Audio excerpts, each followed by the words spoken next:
Evet arkadaşlar, Kuru Tarım Yıldız kanalından merhabalar. Dostlarım, ne yapıyoruz? Nohut ekiyoruz. 3085 Ferguson.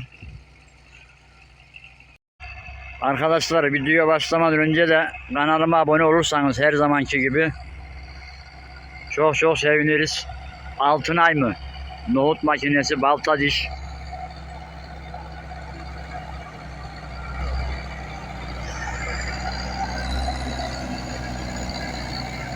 Aynen Altınay.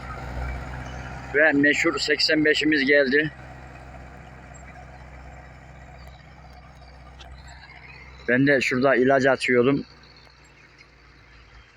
Bir tane somun lazım oldu. Babam ona gitti.